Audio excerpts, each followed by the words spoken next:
jumped on this whack-ass New York Knicks bandwagon. Chill out. Get off this whack-ass New York bandwagon. Whack-ass New York bandwagon. I will say this, Chill. The injuries have forced Tibbs to go back to his old friend. And I do think he can have a virtuoso type of game being in a 20-25 point game, and that's D Rose. If he's forced to play D Rose minutes, and I like D Rose, and I think they can use his offense in that series. I think this will force his hand with quickly being out. I think this could force his hand to use D Rose. That's a guy I look out for because I think D Rose, if he knows he's going to get some minutes, 20 minutes, something like that, I think he can give you 15, 16 impactful points. You know what I'm saying? His playmaking is still his ability to still be able to get off his own shot. They need that right now, man. It's been horrendous, bro. And I think that Julius has put himself in a bad situation going forward as far as contract situation in the future with his playoff play. But the experience of a guy like D Rose and him being fresh right now, I think that could play a big factor. I would play D Rose if I was. I would play. I think he plays D Rose. I think D Rose needs around 15, 16 points. Wanted that 3, but I'll take it. Big points. I think he plays D Rose. I never liked it. I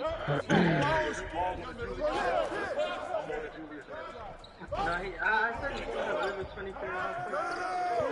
He's going to be 2-0 in game.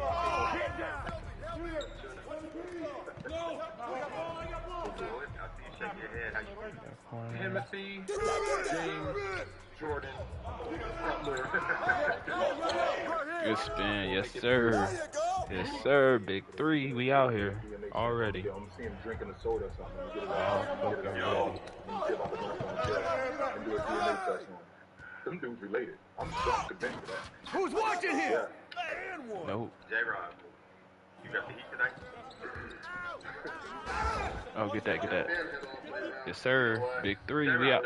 Khalil, what the fuck are you doing? You know what? Come on now.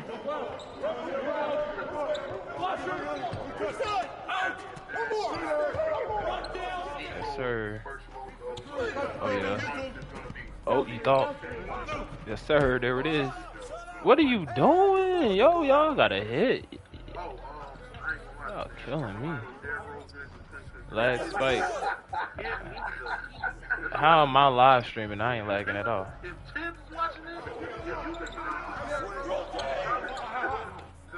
Oh, that whole. Dom, can I ask you a question? Was D Rose washed up last year? That's a steal. I shouldn't have hesitated on that shot.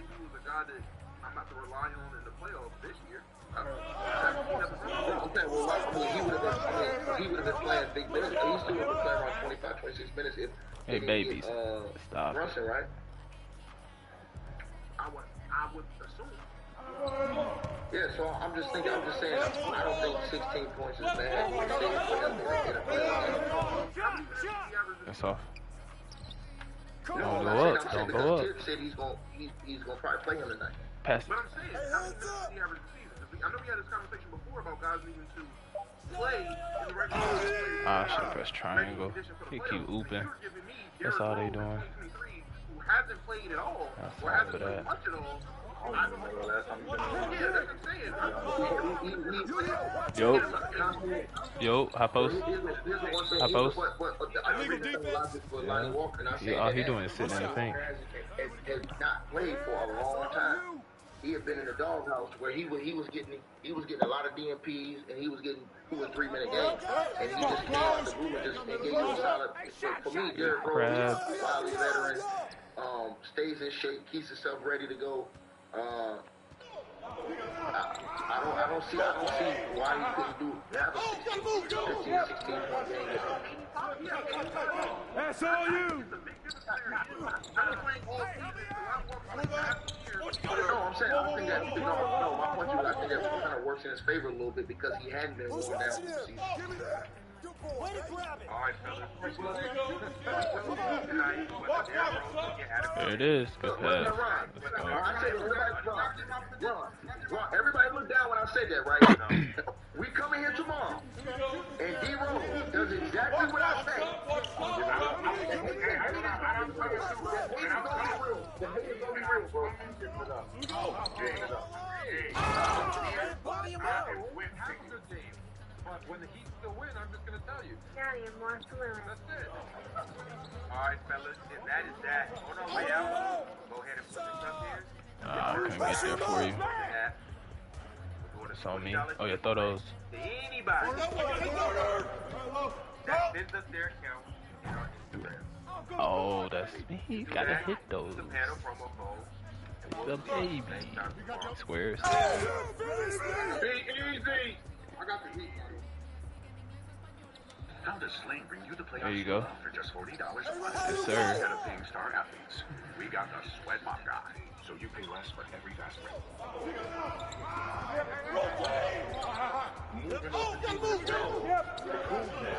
I'm not dumping him to get with Chloe. Give me that. I'm dumping Stop him it. Because I want to get with a 6. And in the process of getting with It's a 6, about to be one of those the 6 9 is plus giving me blocks way more trouble than games. she I was. feel it. Right. She's giving me way more trouble than she Right. was. The 6 will give me less trouble, and I'm going to get more value. And I can build more around. I can build more around the 6. AKA Kuzma. He's not going to be. Stop clock. Why you jump? Which means He that I can can't go shoot. Just let him shoot. more valuable players and establish a franchise player. I told you this last year, Tone, on draft night. I was ready. Everybody on the table, because I'm a big RJ Barrett. A lot of people don't like RJ Barrett. I like RJ too. I like RJ Barrett. I was ready to move on for Julius Randle last year at draft night. You could have got a boatload. You could have got the boatload. I think we missed on. I'm not saying. Right? But what I'm saying is, and I'll go back to this. I don't know. They still have me dribble? I saw you go to the corner. I was about to hit one of y'all. Y'all gotta space that out though. Y'all both can't be in the corner like that. Oh shit, they should have gave me my fade. It was a fucking second shot though. This last second shot was iffy. I know that ultimately we're going to have to rebuild this. Out of bounds. So I feel like when we're going into this new rebuild, I'd rather rebuild with some different guys than Randle and company. I think that's definitely absolutely. You know what I'm saying? Oh yeah. I'm not looking at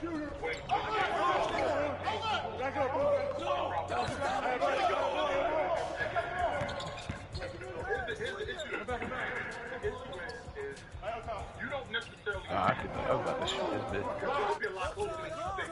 Around the decade, the Lakers in 99. 98, Utah sweeps them out the playoffs. 99, San Antonio sweeps them out the playoffs. We gotta get rid of This Shaq. shit. Or Kobe and Shaq isn't working. No, that's not the problem. Let's just switch the coaching. We got the ingredients. We just got the wrong chef in the kitchen. I think that you guys in New York, you may very well have the right ingredients. You just might need to get rid of this salt and maybe put some pepper. Right. So It's just that animation. Randall for one piece and replace Tibbs?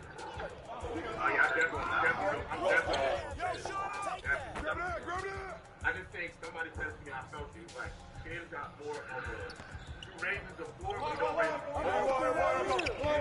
That's how I look at it now. I'm giving Tibbs so much leeway because we had a good run with the Bulls. Like, we still hanging our hat on those old rules. Close again. Somebody else gives the difference. The difference though is, and we gotta accept the fact that a lot of times in life, you know, that transition girlfriend, she ain't the wife. She's just the chick to the next chick. And maybe that's who Tibbs is. Maybe Tibbs is a stopgap coach. But he's a stopgap coach who'll get you far, but he ain't exactly gonna get you to the championship. Tibbs gives us. Good luck, man. Good luck.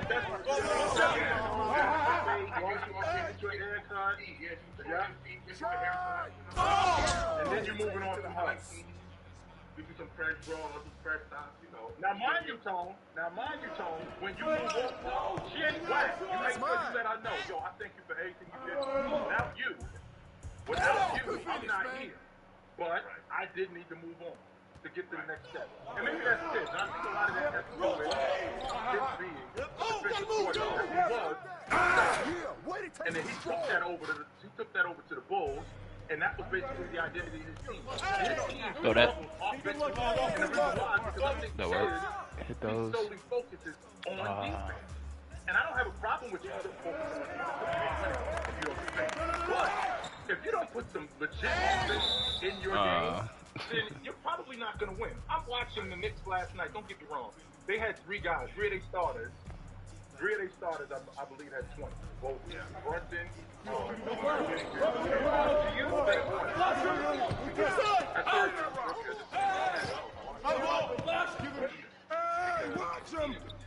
seen it with a guy like Nick Nurse.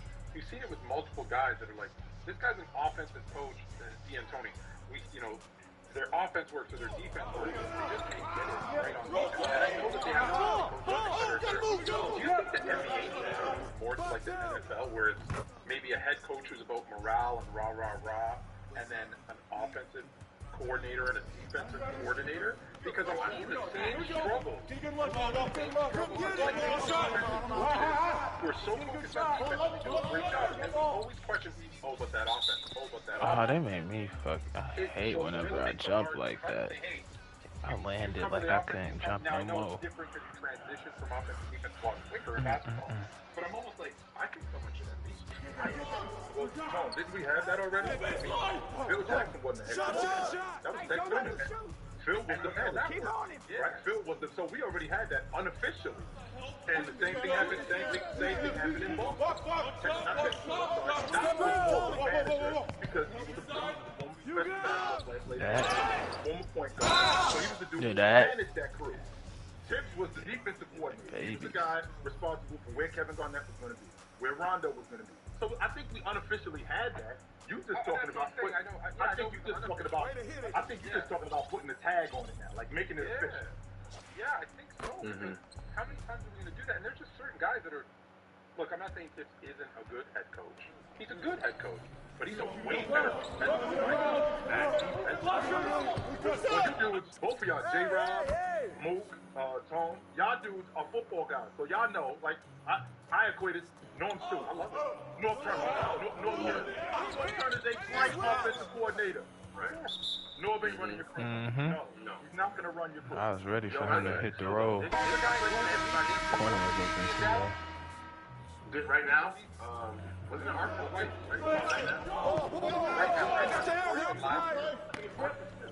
He's the head coach of the Bills for a while too. I know white hair guy doesn't break it down anymore, but I'm looking right at him. You know what I'm talking about? He's got the rose cheeks and the white hair. Dan Quinn. 4 seconds, don't foul, y'all.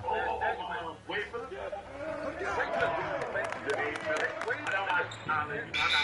Yeah, good job. Even with the CTE, you got it. So like Wade Phillips, right? He's getting head coaching jobs, deservedly so, because he does so good on defense. But dude, that guy should be a defensive coordinator, and that's it. So like I said, you're right, Jay. You've seen it in spots, but I think it might be time to, because the offense and the defense is so complex. The players have got so much to work. Right. I think it makes sense. Yo, I like the idea. I think most of my bad. Go ahead. With that being said, though, it's like we sat here and criticized Tom Thibodeau both times, but let's not act like he hasn't absorbed the riches. Jalen Brunson, first time in, I guess that's one. Yeah. Julius Randle, we sit here and trash Julius Randle all day, every day. On top of that, they're legit third option. Do they have a competent bench? RJ Barrett. No, we're not doing that. No, Ron, we're not doing that because we're in the playoffs. This is not like this is their first time in the playoffs. And we're talking about a Julius Randle who's been in the league. We're going into year 10 now. He's been around for a long time. RJ Barrett, we're in year 4. They've been in the playoffs. This is not like these dudes. Even if they're young, you've still seen it. You know what the playoffs look like. I'm not saying that you're going to be super sharp. You're not going to be super sharp when you get to the second time. But I'm definitely not going to make the same mistakes over and over again that I was making in the first time I was in the playoffs. That's not going to happen. This is what I'm saying, though, Chill. I'm not even saying, like, let's not criticize the players. But I'm saying for us, for criticizing Tibbs for having a mediocre crew who has exceeded all of our expectations. Did anybody, outside of the people in New York, have the Knicks going this far? Did we have the Knicks beating Cleveland? Did you have the Knicks in the second round even competing? Ron, he's going Watch the screen! Seven dudes that name wasn't called on draft night. 7 of them. And not only does he have seven guys that didn't get their name called on draft night, these guys are all outplaying his guys. Obi Toppin was a lottery pick. A lottery pick. He's got more undrafted. Right. Julius Randle was a lottery pick. R.J. Barrett was a lottery pick. So we talking about first round talent, and in the NBA, when you talk about first round talent, there's no way 7 dudes, basically from the park, that we just picked up and go, yo, we're gonna get a good coach. Well, they got just bums. Max Strus is not just a bum. Gabe Vincent is not just a bum. They can play ball. On top of that, I do want to say this about Miami. Let's not act like Miami doesn't clear far away after 2 best players. Bam Adebayo and Jimmy Butler. Kyle Lowry with that. But with that being said, though, like, you know, they still have their talent still exceeds in terms of star talent. I'm glad you brought that up. Are you saying right now that Jimmy Butler is responsible to grab us 6 up here right now and get to the He did it in Minnesota, beating that first unit. I'm saying if we were all of that age, I would Yo. doubt it. I would doubt it. Not to mention, you talk about as good as Caleb is, right? As good as Caleb is okay, bro. So when you're talking about guys like that, Damn, bro. It's really Cody that was on the edge of being old. in high school. Because the first round picks, the second round, we give Me those and guys Cody time. used to tear shit up. So I can't discount what they always do. A wise woman once told me, anybody who trains second step, you can screw them up too. If Caleb Martin is in Washington, he's still in the league.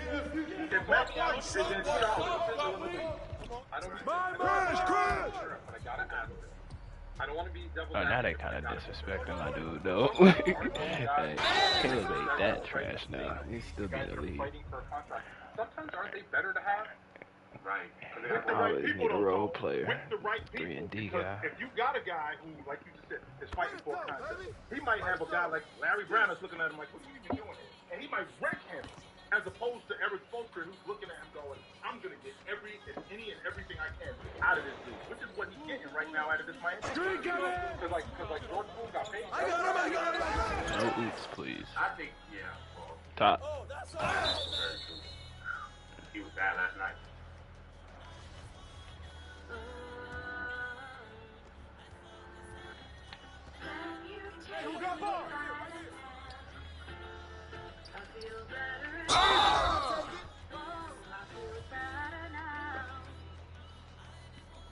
He was bad last night.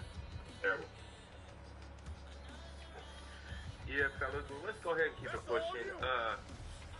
You guys know the Kia NBA All Defensive Team dropped.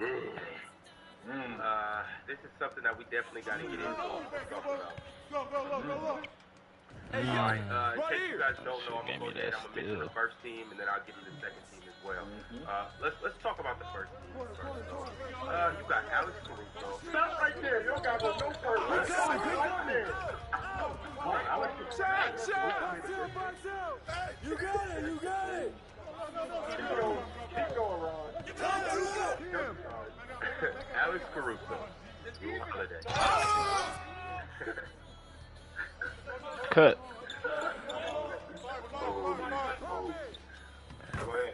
That Alex worked. Caruso, Fuck it. Drew Holiday.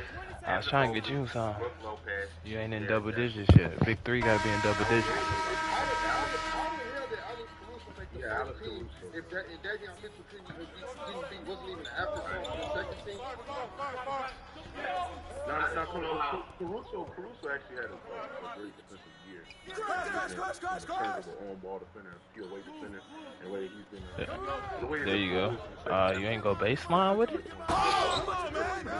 the second half of the season, All-Star break. He's been a major part of that. So I can understand The Caruso. second best guard. Keep going, Mook. You said you can understand. I can understand him making the all of the defensive team, but Yeah. the first team, I mean, no. Take over. I'm actually surprised Dort didn't get no love. Appreciate you. I think Lou Dort has been a heck of a perimeter defender. I like the energy he brings.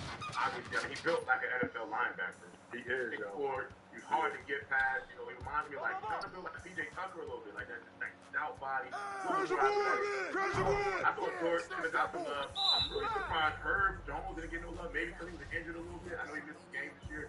Maybe that may have hindered him a little bit. Yeah, I'm using one more possession. One more possession, Cal. I'm really surprised that Herb Dort gave the game didn't get none of that love. You know, I thought those Thank you. some of the better guys in the league. I thought. Alright, it's I gone. got Bridges didn't get any love. Like I definitely know Bridges is still good, but I don't think he's better than. I don't think Dylan Brooks is a better defender. He shot that bitch. And unfortunately, shout out to Derek White as well. I don't know if Derek White deserves a spot for a guy like Katie McDaniels in Kentucky. And then no AD, but I think AD might have been because of injury. A certain amount of games, so they might have did him dirty just off the injuries. But I know that obviously if he was not injured, he'd be easily first team over Brook Lopez. But the biggest snub Shoot that, shoot that. overall were McDaniels and Lou Dort. I don't think Don't jump. had some credible Oh, y'all telling me Jaden McDaniels did not make one? That's exactly what we're telling you. Shoot that. But J-Rock, Floater. Float that bitch. just because he came at LeBron James, y'all That's not what I mean. If in your heart, to me, he is not actually better than the guy like Lou Dort. To me, he's not. I can agree with that. Can't hear you, Ron. It's not about being a better defender who had a better defensive game. But I don't believe further down McDaniels. don't know right now. I think OJ had a good year. I ain't gonna lie. I think OJ He had a good year, but he didn't have a better year than McDaniels. Well, you gotta remember, I was Regardless of his best defender. Right? No, I agree. It's not who's the better defender. I'm just saying that if we look at the fiscal season that McDaniels had, though, I actually watched. Like you actually watch the play match up with these great offensive players. He actually doing a great job in holding his own and actually giving out some great defensive production as well, guarding the opposing team. Come to me. Using his size, using his athleticism, being great with his feet and recovering it, and being a great on-ball defender as well. I don't understand how OG and made an You threw the artificial oop. Don't throw the oop. Unless I'm standing down There there. was a stretch during the season where OG and Or it's wide open. We'll start there. Number 2, no Giannis on the All-League defensive team. I thought that was pretty interesting. And no Mikal Bridges on the All-League defensive team. That was also interesting. And I'm trying to remember. I think the last time, I think it was 2013. The defensive player of the year did not make the All-League defensive team the next year. No Marcus Smart neither. So I was thinking Alex Caruso as a defender, right? Alex Caruso as a defender. I think he's one of the better on-ball defenders in the game. But production matters. I've always been a fan of production. I care about what you do and bringing the talent, but I'm a production guy. So what I mean when I say that, when a guy like Alex Caruso only started barely half the games he played, number 1. Number 2, only averaged 1.5 games. He's playing half the That game. pass. He's a first team All-League defender, so that means that if he's playing 30 minutes a game, are we looking at Alex Caruso as the defensive player of the year? Because the last guy to play that little, I think it was Dennis Rodman. He averaged like 30 minutes a game, and he played the year 89. He was a rotation player. I think Dennis was the last rotation player to win defensive player of the year and not be a starter in 89. But You what said I Alex. don't like about that, what I really don't like about that, because Alex Caruso isn't starting, isn't Right. playing the minutes. Most of the time, not all the time, but most of the time, he's also going up against second unit guys. And so we're comparing him against the guy who's going against first unit guys. It's clearly tougher to guard against. So when you talk about production, those first unit guys, they're better. That's why they're first unit guys. So I don't like that thing. Well, hold on, no Tone. I'm not sure that he's going up against second unit guys all the time. He's clearly their best player. I did say, I said not because he's going up the bench. So because he's coming up the bench and he's only averaging 3 minutes. You're in double digits now. There we He's only go. playing half the game. Big three, you gotta stay double digits. I know that's not fair. But when I say that, I mean, well, when is he doing it? Is he playing in the fourth quarter?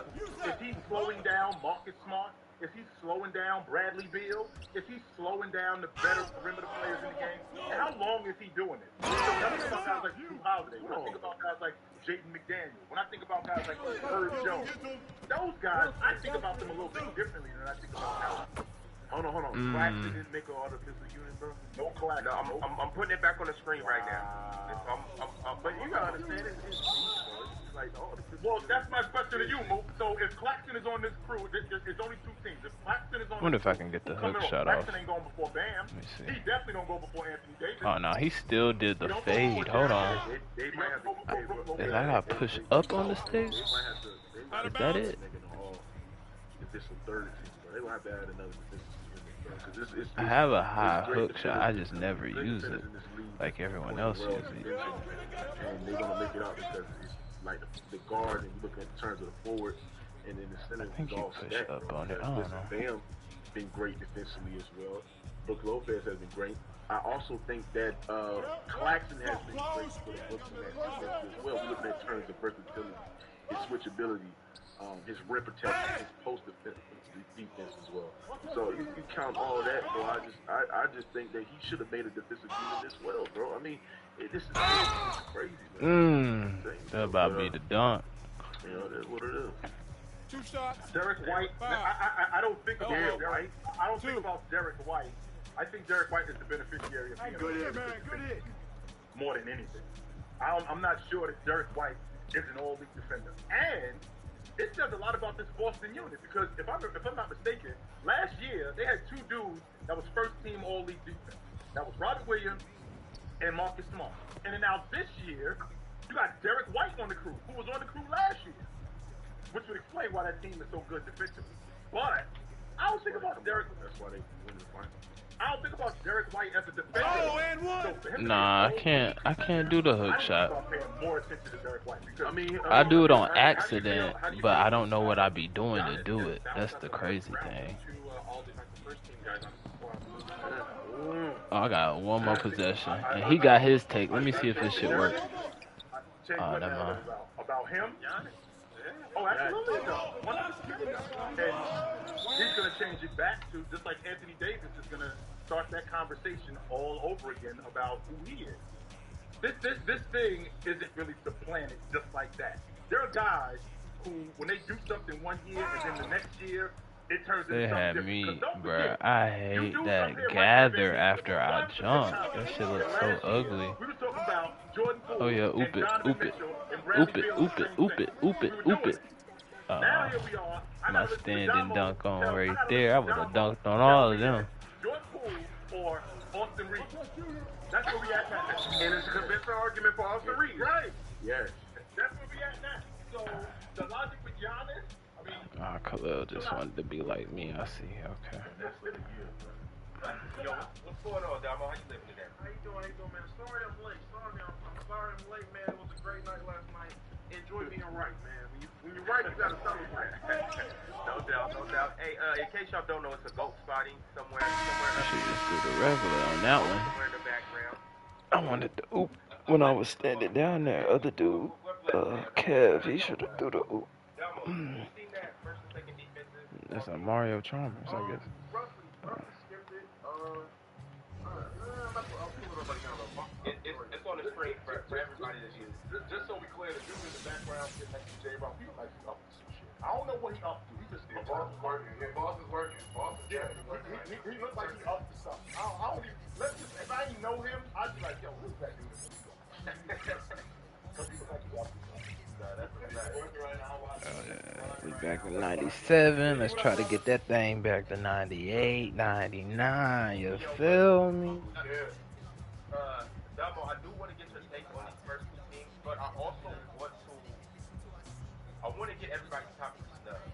And then I also want to get who you guys really think are the 5 your 5 best defense. If you could put together a defensive team, you got to hold the team under 80 points. What 5 players are you putting on the field? But first, I want to hear your biggest snubs. Mikal Bridges, Giannis, and Herb Jones. Who you got, J-Rod? For me, my 3 biggest snubs, I'm gonna go Mikal Bridges as well. I'm gonna go Lou Dort, and then I'm gonna go Jalen Daniels. Con Remitry puedes enviar dinero a Latinoamérica fácilmente y el envío llega a tiempo o te reembolsamos los cargos. Tus seres queridos pueden retirar su dinero como ellos prefieran. Envía dinero a casa con total tranquilidad. Descarga la app. Oh, I didn't even have the dang Anthony Davis. the sleeves on that I was supposed to have on. Yeah, I figured his was about to be, J-Rob, if he plays 10 more games, he's defensive player of the year. My Biggs outfit. Yeah, I'm supposed to be having it. I'm supposed to be wearing that. See if we can get some more people in here. Yes, you do, Tone. And the reason why, even if it's not official, even if it's not something official, that matters. I think We the played. Oh, really? So how I come? think Order do take that. I think Order do take that. So how come you got that all-defensive first team in 1990? I believe it's 6 or 7, and he only played 44 games. You know why? Because the other 7 seasons, he was also first team all defense. I don't care. What you did in the past has nothing to do. Look, you already here. Marcus Smart was defensive player of the year last year. This year, he's not even on here. And Derek White is. It doesn't matter what you did before. It's what you did this year. Tone, how do you? I never understood that logic. It doesn't matter what you did last year. When we come up here, we talk about year-to-year award. No, it's not. And here's why. When we come up here, in September, who's the league MVP going into the season? It's nobody. It's this guy. This is who I think it's going to be. And why do you think it's going to be that guy? You think it's going to be that guy because what he did in the past.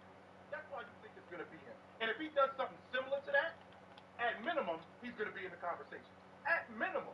So a guy like Anthony Davis, who, by the way, hasn't been on the All-League defensive team in the last 2 years, he's gotten forgotten. Had Anthony Davis made the All-League defensive team the last year and the year before that, he'd be on the All-League defensive team again this year. 100%. And we brought up Marcus Smart, but nobody has talked about him this whole time. Or was it the chat? Marcus Smart just brought him up. This is what I'm saying though. He goes from winning the defensive player of the year last year to not making the team at all. And nobody's mentioned him in their snub list. Ask me my 3 snubs. Who's your 3 snubs? And Mookie, I'm gonna get to you next. Who's your 3 snubs, Rob? I would say my 3 are Mikal and Marcus. Yeah, I have to retweet that because I'm looking at the list, and I'm sorry I'm like quiet looking down because I'm looking at the list. The list got most of my guys on there that I like as defenders.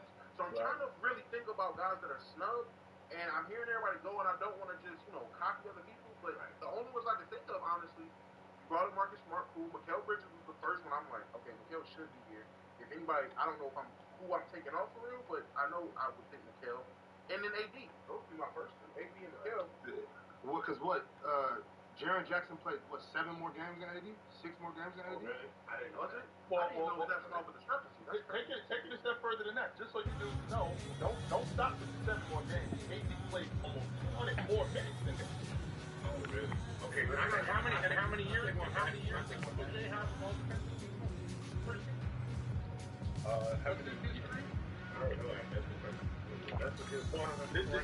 He wasn't called it. He made the All-League defensive team at first team. I think this year. I think he made the All-League defensive team last year too. One. No. So this is his first year. So whopping. He has one All-League defensive team. So this is first year as the defensive player of the year. Then I think. This is second. I'm sorry. This is right. So there's an history, right? So he made the All-League defensive team last year, and then this year he's the first team All-League defender. So there's a history there. Yo, Mookie. I think the right answer is easily Jaden McDaniels, Nick Claxton, and I gotta go with one more. Yeah. Jared Allen. Now, You got both of them? Jared? So what center would you take off? What big would you take off the defensive team for those? I was expecting that one. For Nick Claxton, who you Bam and Brook Lopez come off the crew for Nick Claxton? Yeah, that's tough. That's tough, dude. No, I'm just saying, like, I think the reason why I name those guys is because of the fact that I believe that they should make a defensive unit. But I think that just because of the way that the front court from defensive units has been just that great this season, I just think that it's going to overshadow what Jared Allen was doing this season as well. We're talking about in terms of rim protection, getting rebounds, altering shots at the rim, alongside with Evan Mobley as well. And I believe the Cleveland Cavaliers was a top 10 defensive unit. No, not top 10. Not top 10. They were number 1. Whoa. Numero uno, best defensive team in the game. That's crazy. Numero uno. But yeah, I just think he had a lot to do with that too. Jared Allen, Jared Allen get down. Absolutely, yeah. So yeah, you could take that into account of his impact, and I think he should make it. But the fact that Bam has had a great defensive unit, great defensive production, and also Brook Lopez, who's been a DPOY candidate, he was a runner-up. So I think just because of them two, how great they were defensively this year, I think it's going to overshadow what Jared Allen was actually doing for the number 1 defense in the NBA. Y'all know how I feel about Jaden McDaniels and also Nick Claxton too as well. I just think both of those guys deserve a team. It's only 2 teams, right? It's only 2 teams. Mo, where do you think today Jaden McDaniels as a perimeter defender, where do you rank it? Low down in the house. Low down. What up, low down? If today, if you got a bunch of the best perimeter defenders in the game, where is Jaden McDaniels? He's top 5. Comfortably top 5? So he's like 4-3. Yeah, he's like 4 or 5. Yeah, he's in that range. Okay. Can I just ask you real quick, what were the Bucks ranked defensively this year? I believe it was 4. They were 4.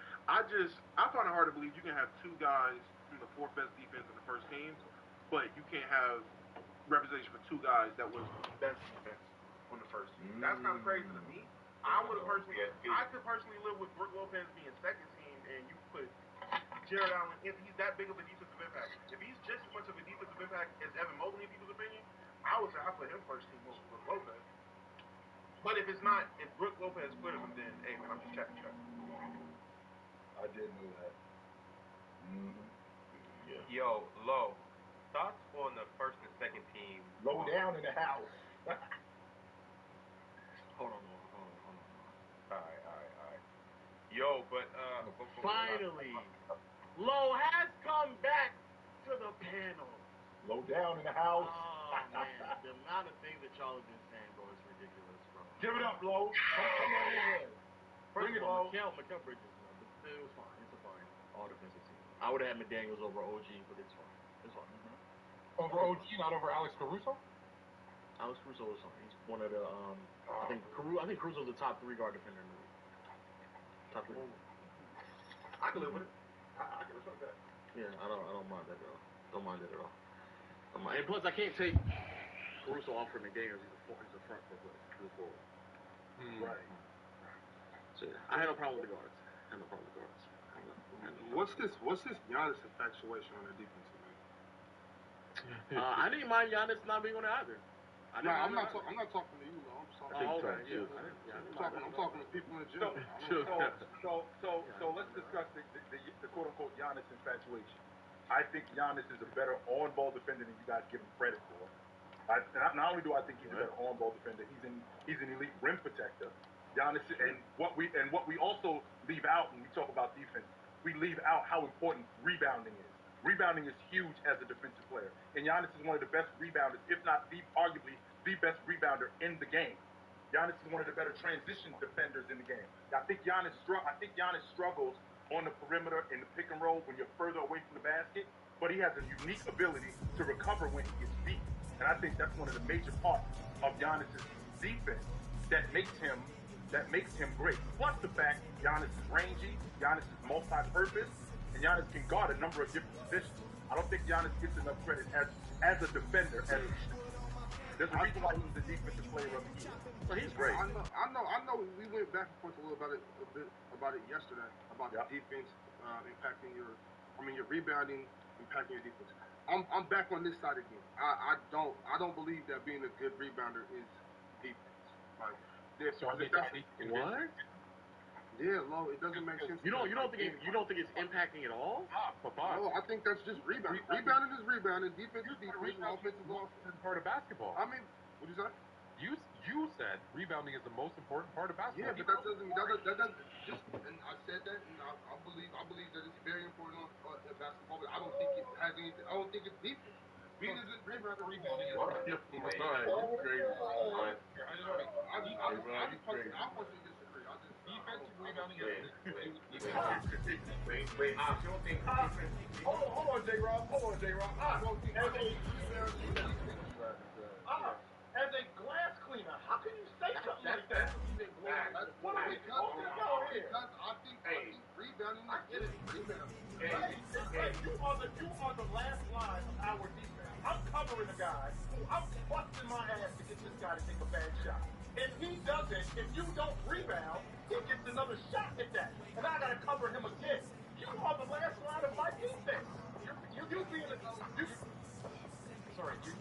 telling J-Rob an interception isn't defense. No, it's not. That's not the same thing at all. Yes, it is. It's a change of perspective. No, don't say that long. Now people are gonna think that makes sense, and it doesn't make sense. That's not even. Doesn't make sense. So when you get a defense, you don't go from defense to offense. Okay, and that's why I've said multiple times if we're gonna use the football analogy, rebounding is like our specialty. So is our blocks an important part of defense? Yeah, that's not rebounding. What is okay, so you block it and they keep possession. I know. I never said rebounding wasn't important. I just said it's not defense. Okay, I don't agree. I understand what he means. I can see it. I don't agree. I don't even see it. Damo, rebounding offense. Is rebounding offense? Go ahead. All I'm saying is, when he says that, all I hear is him saying he takes rebounding, and that is his own category. He is a separation from defense. When he thinks defense, he thinks steals, he thinks everything that's a part of defending people from trying to score on you. Anything to prevent that. Rebounding to him is not preventing anybody from trying to score. It's really just game possession. Yes, it is. Game possession. I know, but I mean, literally. I understand that. I understand that, and I agree with y'all. I'm not saying I agree with you. Okay, so let's go back to football. Rebound is literally a steal off the rim. That's literally what it is. Antes se enjuagaban los platos porque mi otro detergente no los limpiaba bien. Pero con el nuevo Cascade Platinum Plus, ahora los lavo de manera diferente. Con el doble poder de Down contra la grasa y doble poder para rastrear. Puedo cargar así y sale así. Atrévete a lavar platos diferente. Literally a steal off the rim. That's literally what it is. Rebound is a rebound. Go ahead. Let's go back to football again, real quick. So is special teams defense or offense? It's special teams. Okay, so how come? Yeah, special teams. Okay, but you run special teams on fourth down, right? When you're on offense, a lot of times fourth down is on fourth down, so that's the same thing with Well, that's the same thing. Yes.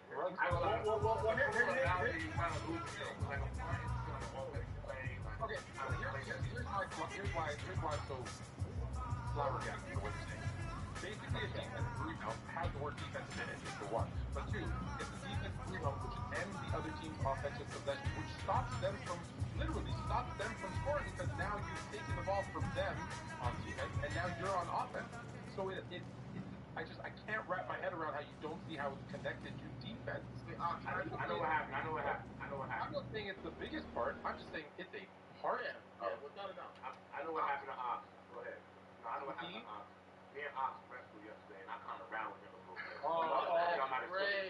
We went to the basketball. I went to the basketball game yesterday. I had that boy like baby boy. Not working I had that boy like baby boy.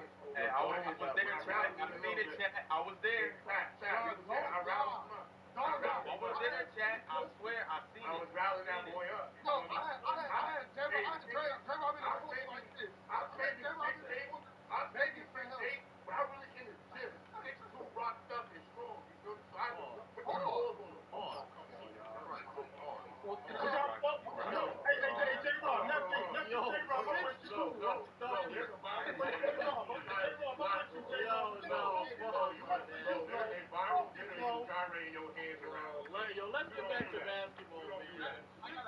J-Rod stuff is crazy. J-Rod, don't worry about J-Rod.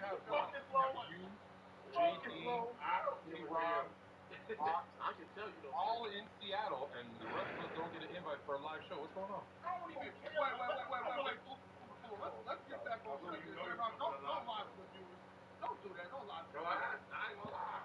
Wait a minute. I had you wrestling with six. I had Rock up the strong. They call me J-Rock. They call me J-Rock. J-Rod, now the people believe you, J-Rod. Could you at least tell the truth?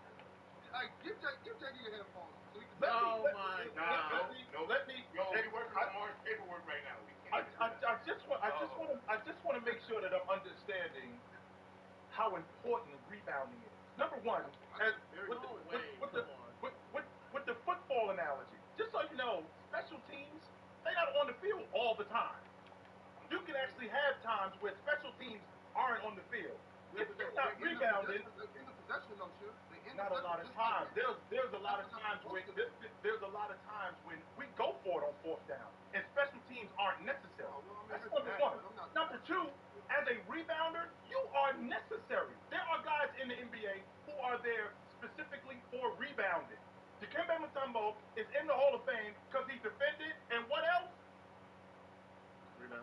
Rebounding. How can you sit here and He's not saying it's not important. He's just saying it's not defense. I told y'all before. I think rebounding is actually the most important part of the game. So, But it's just not defense. Imagine something. Lucas give you what, 7 to 8 rebounds? Would you say he's playing defense? No, that's what he's saying. That's what he's saying. Like that doesn't. No, I'm asking. Defense is part of rebounding. Rebound is part of defense, right? Rebounding is part of defense. You say Luka Doncic is playing defense, he gives you about 7 to 8 rebounds. Are those on the defense? If that's the case, DeMontis Sabonis should at least have been second team defense. Why not? That's not the only aspect of defense. Not the only. No, we didn't say it was the most important part of defense. Wait, I just ask one question. I just gotta ask one thing. Footwork is part of defense too, but we don't get an award for footwork. Like it matters. What's up, Gabo? Joel Embiid. Do you feel offensive rebounds have anything to do with offense at all, or you feel offensive rebounds? I do. That's a great question. I do believe that. What up, Ledoux? What up? I do. Damo, ask the question again. I'm sorry, I didn't hear you. We had a lot. That's a great question. I asked him, do you believe that offensive rebounds are a part of offense, or is it its own separate thing as well? I do believe that offensive rebounding is still just that. I think it is just that rebounding. But it does affect. It affects what happens on both sides of the court. I do believe that. But so if you rebound, it gives you an extra possession. Yeah. But it's like okay. So now my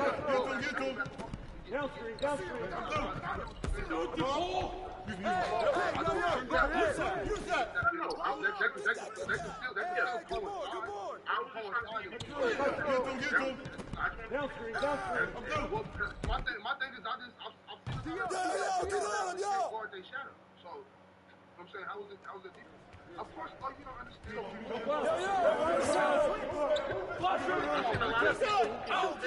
Rebound though. Who's watching? Good. Thank you. I don't want to spend that much time on rebounding. A lot of people don't. That's their problem. They don't understand how important it is. For the defense. I got by up. Defensively. Get it. Yes. Man. Let me chill.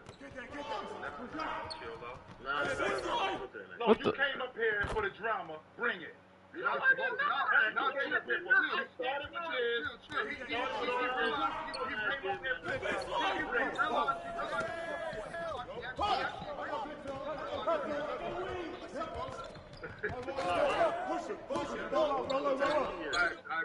I'm here for the playoff talk, man.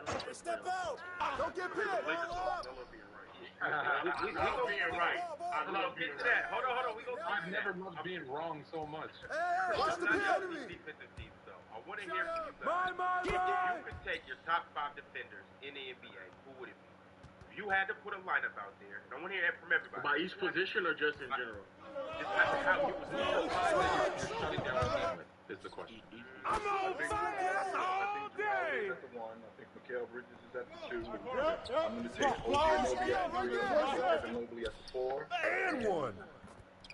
At 5 spot gets Anthony Davis at the 5. I'm switching Giannis at the 4. Pop it. Okay. Shut up. If we're talking, I'm not saying if we're looking just defensively, and I'm just thinking defensive unit, I'm going Caruso at the 1. I'm going Caruso at the 2.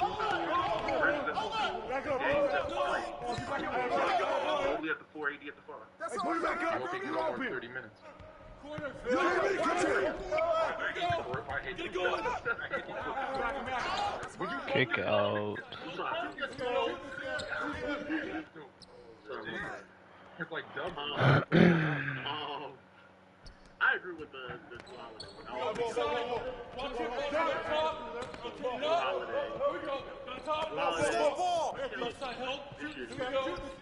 but he probably be better on an all defensive team. Kick out. So Drew Holiday, McDaniels, Giannis, AD. Oh, you Don't got bowl that us over with your enthusiasm, by the way, Mark. This is actually a good question because there's a lot of guys I like. What happened? No, you came in. Hey, yo, right here. Oh, because I'm not. Do you mind? Keep shooting that. Or you don't like Anyway, as you were saying, J-Rob. Let's get him coming. Good luck, man. Good luck. Come on, man. Take that. Get a good shot. I don't hate You know that's homecoming. That's off night. What do yo? You getting boxed out? Don't jump. You already small as fuck. Don't jump.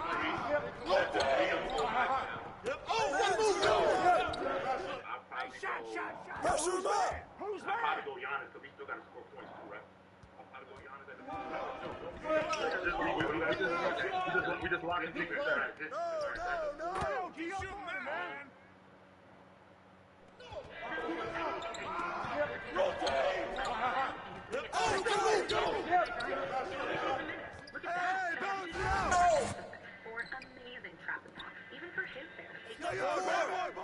Oh, he still got inside position. That's crazy. And what the fuck? So Anthony Davis unanimous when he's healthy. I could have shot that. Not only the shot blocker, but he really, you know, when people say like that 1-2-5 thing, he can actually Big coming. Get the ball. If you look at Anthony Davis and you look at the historical pace that the Lakers contributed to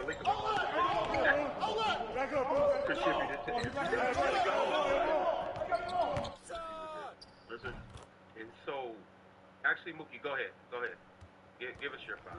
I'm gonna go with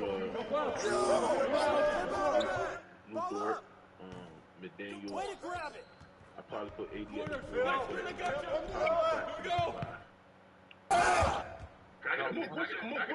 Hold on, J-Rob. What is your fixation? His versatility. I got guys that can actually switch. Like, literally switch. Yeah, but Claxton. That's what I'm talking about. I ain't talking about your crew. I'm just talking about. I got your hand outside. Nick Claxton. So Nick Claxton can guard on the perimeter. Yes. Yeah, he can. Absolutely. So do you think he could guard on the perimeter better than Bam? How about that? Come on, somebody get on him. It's about neck and neck. So that's why I got 80. That's why I got 80. Oh, that's me. I pressed it too late. I should have had that still. I apologize. You good. Don't do that on Sunday. Whoa. Early, that's me. In case y'all don't know, we'll speak more on that later. Tune in to Fluent and Chill this Thursday, though. But what I want to know is, everybody gave me their list. Hey, I can say nobody. I can't give it.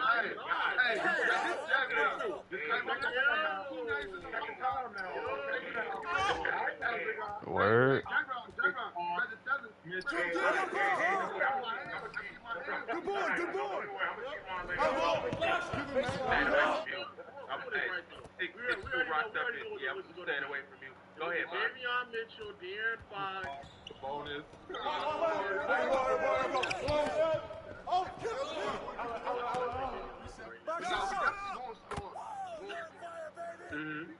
Davion, Marcus.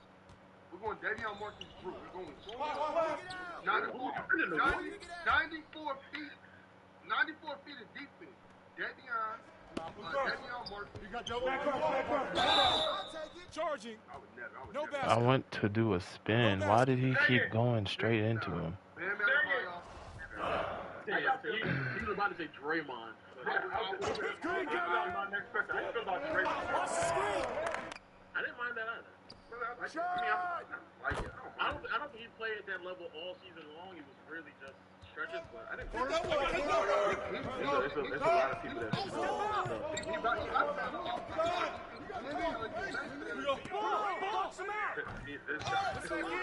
Jaden McDaniels. I didn't go. Okay, bro. Herb Jones. Yeah, Herb.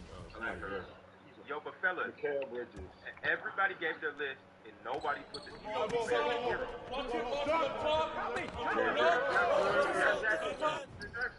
You know what?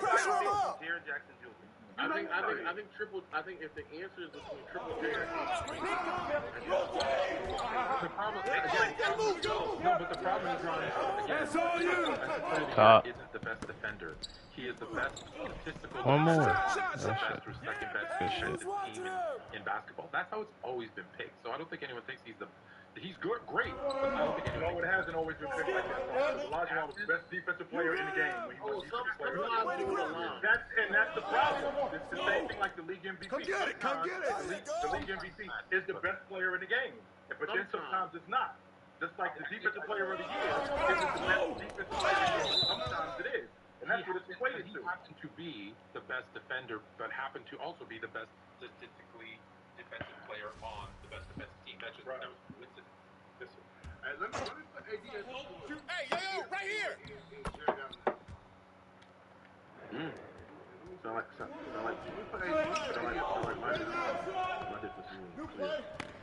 Who's at the 5?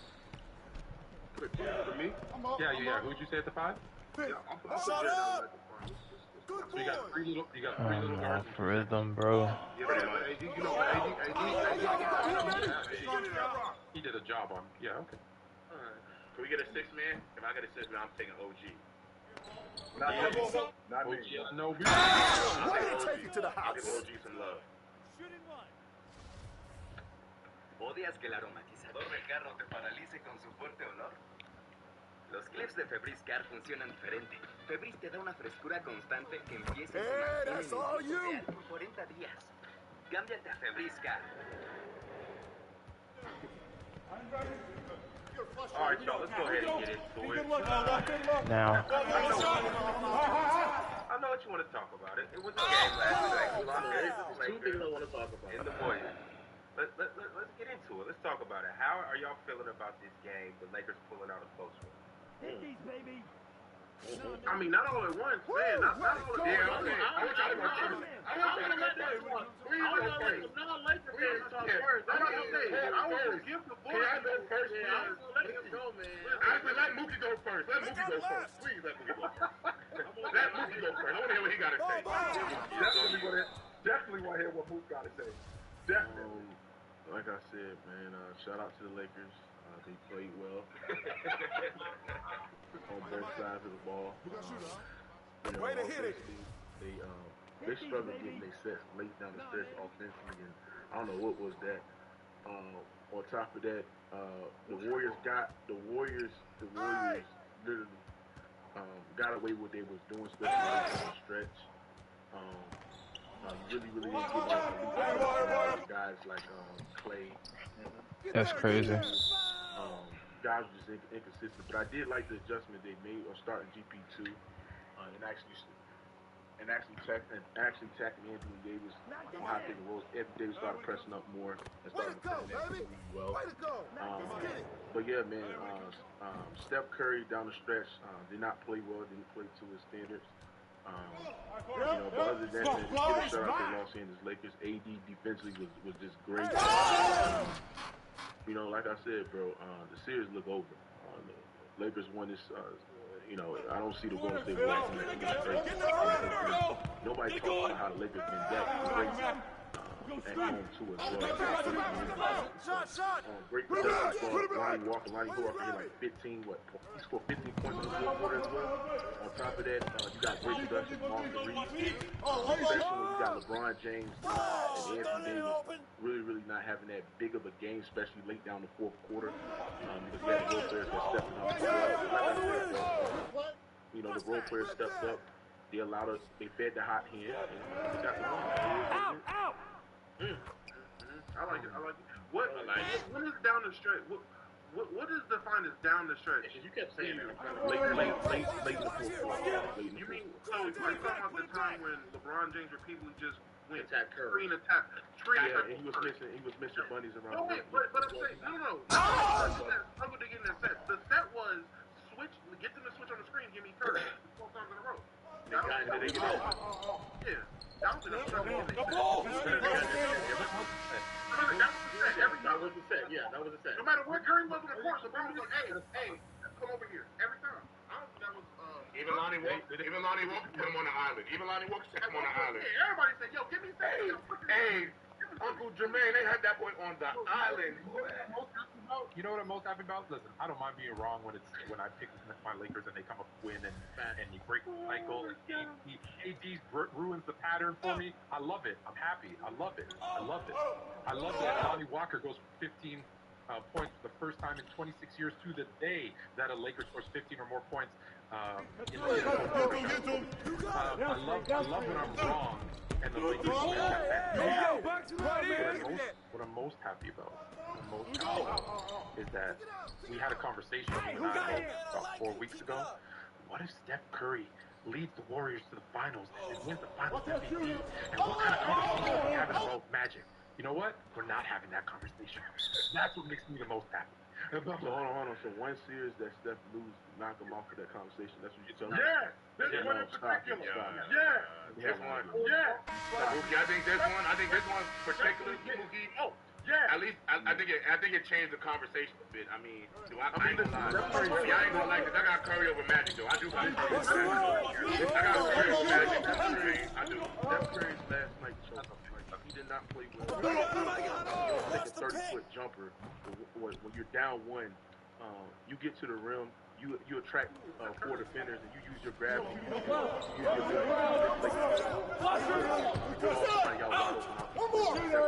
that ill-advised shot down the stretch and that turnover as well. I mean, he did not play well to his standards. So, like I said, bro, I think the Golden State Warriors probably win Game 5 and then Game 6. I think it's making probably close. No, it's just when Lo asked me, you weren't here. Baby. Lo had asked me, he goes, because I have Magic over Curry today, and he said, what if he does this? And I said, well, then we're gonna have to have a conversation. We're gonna have to have a conversation. Fucking baby, nigga. Stop playing with me. No, he's still playing. Yeah. Fluent. Do you got Steph as a better basketball than Magic?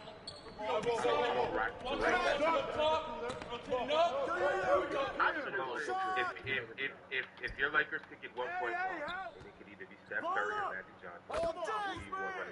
This iteration of the Lakers? Yeah, we can go with this one. I don't know about any iteration. I'm thinking Magic. No, this iteration. This team, I think, the fittest. That's my point. I'm thinking Magic all day, every day. You give me this team, I'm taking Steph. You give me Kobe and Gasol, I'm taking Steph. You give me Shaq. Kobe and Gasol, I'm taking Magic every day. Oh, no. Kobe and Gasol, I'm taking Steph. Yeah, I'm taking Steph. Yo, Kobe commanded so much gravity. Kobe commanded so much gravity. Do that, little nigga. I think he would have fit with them. And with Shaq, he would have fit perfect. Yeah. Oh, man. The only way the Lakers can win is if AD 30. Hold on. But that's how it works.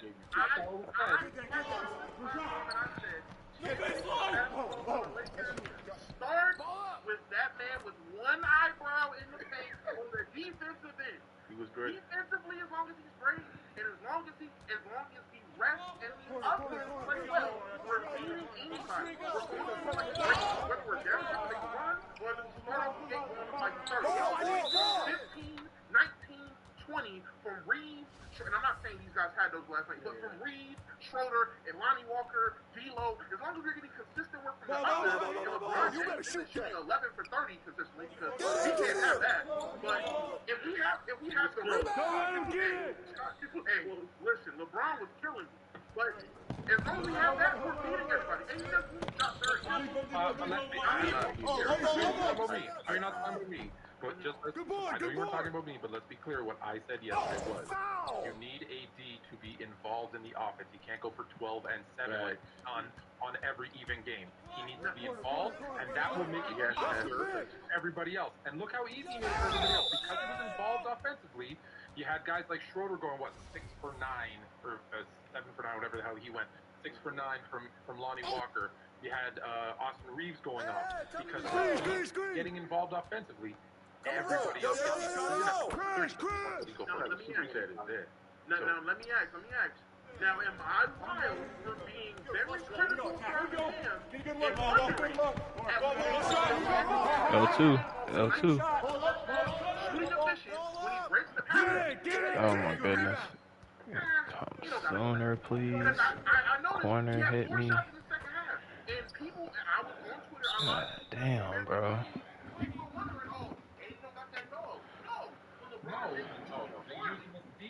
It's high enough, bro. I'm consistent with this shit. Y'all keep fucking passing it late or y'all looking me off. Like, you gotta give me that shit in rhythm. God damn.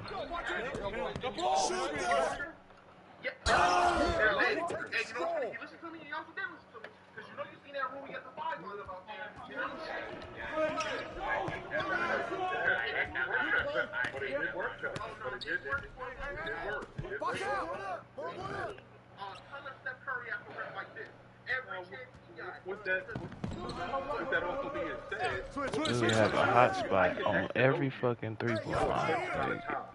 At some point, as a big fella, not that fucking hard.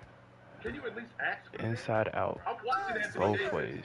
Can you at big move? Fella, can you at least ask for the field? Just one time. I understand what we're running off. I understand what we're doing. Big fella. I got this dude on. Hey. You're gonna hate this. You're gonna hate what I'm about to ask you, Jay.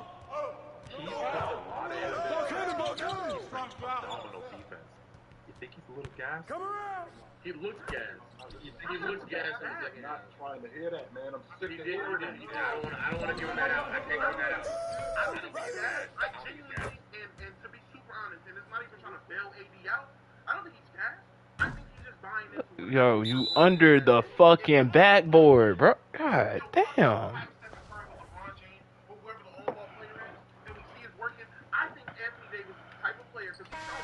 Just not assertive enough. He's not gonna be the guy. He's not gonna be the guy to be like, nah, I need 30. No, I need 45. I need. He's not that guy. Take over.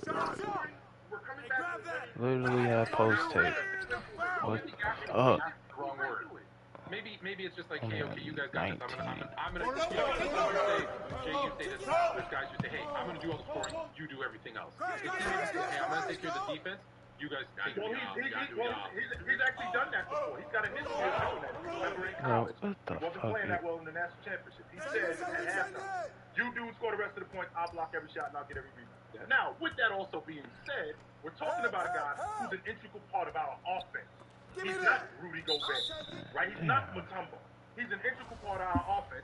Not only that, he puts so much pressure on their defense when he is at least involved in the offense. We go 3, 4, 5 trips where he doesn't touch it. That's not going to work. We have to at least get him involved in the O.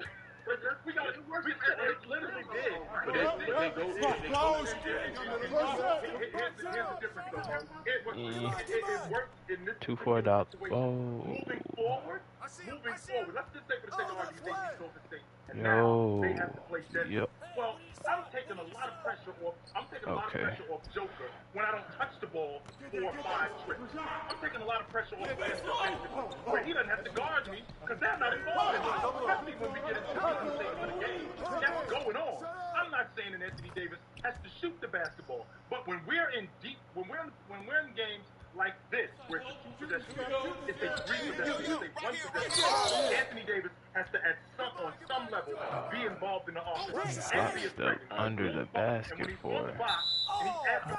Why did I get under the rim? Under the backboard, you're not doing that. Stay there. Yo, why? Fuck, bro. All you had to do was drive. You didn't even need to make a jump pass out of it, bro. Just drive and kick it. I'm talking about yeah, I'm talking about once Pressing square before you pass it, you're gonna get a jump pass. That's bad animation, especially if you ain't got Bell out. Pointless. I don't think it's really fair to say that because you can tell that AD ignites this Lakers team. You can get AD off of that. Because that guy like D'Lo, obviously he wasn't good last night, but he creates his own shot. Reeves did his own shot. But we all agree with that. The Kevin Porter play game, I feel like that game, I look at it like I think because D'Lo was kind of he wasn't really having it going.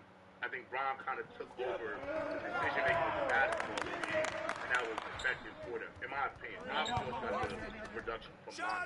So I feel like there's multiple ways it can beat you as long as the defense is always what it's been. That's what the biggest deal. They're going to play defense. Shout out to Anthony Davis. Everybody's blaming the refs for the free throw. Blame Anthony Davis. Because that's why there's a last that's at the rim. You know, lack of free throws and the reason we're getting a lot of free throws. It's a huge free throw. Is anyone really blaming the refs other than? Laker haters. No. Warrior fans and Laker fans like the Lakers. Yeah, exactly. Yeah. Warriors all season, I think, have shot the fewest free throws right than any team. Hold on. Y'all telling me that it's not nothing to look at? No. That's exactly what we're saying. You gotta be watching the game. That's exactly what we're saying. No. I'm not saying look at them getting technicals.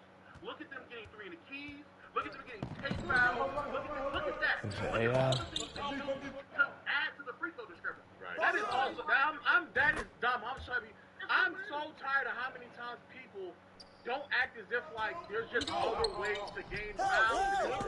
The ball, put pressure on your defense with being active near the paint, regardless of its drive, post ups, or just cutting near the lane in a general sense. If you compound that with you doing moving screens, technical, you standing in the key, you doing a whole bunch of other stuff that you add on top of that, then it's going to make it even worse. So, and let's remember, and on top of every possession being a damn free throw. Again, I use it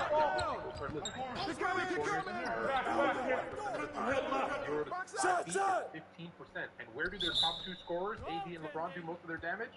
But hold on.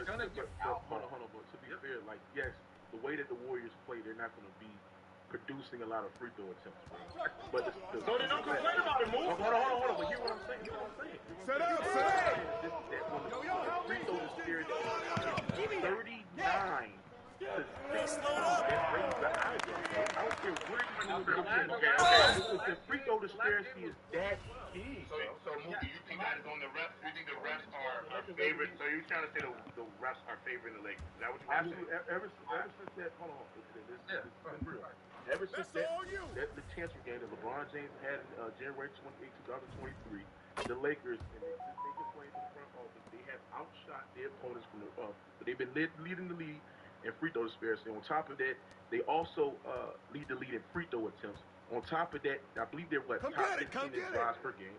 On top of that, they're not even There's teams that's consistently getting to the rim, that's consistently getting paint shots as well, consistently getting touches in, at the in the paint as well, and they still nowhere near the highest free throw disparity as the Los Angeles Lakers. So yeah, I do think there's something that you need to look. What teams? They talk about the Warriors. He can't be talking about the Warriors. He can't be talking about the Warriors. That's what I'm thinking. Who you talking about, Mo? What team? No, I'm talking about in the regular season. I'm talking about from that point on. If you look at where the Lakers are ranked in free throw disparity and compared to other teams, there's an overwhelmingly big gap between the majority of the offense is predicated near the basket. Okay, but there's other teams. Majority of the offense that's predicated those, the basket. There's nowhere near the free throw disparity. And those teams aren't as sound defensively as the Lakers. If you know Darvin Ham, he preaches routinely to just give up a look instead of going for something that you believe is going to be a foul.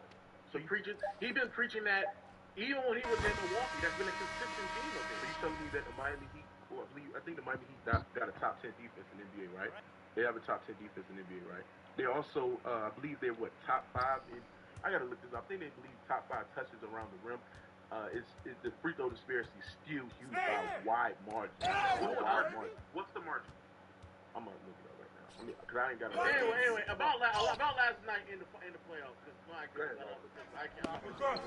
We got double. Lakers basketball.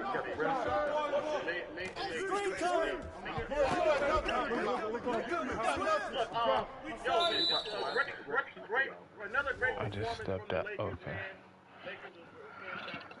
Good here, man. A lot of attempts were being made in the first half. They were trying to get AD involved, remove him from the basket. They countered that in the second half by putting AD on Wiggins. Kind of mucking up a lot. Defensively, I thought we were great in the second half. I do not think in the second half more.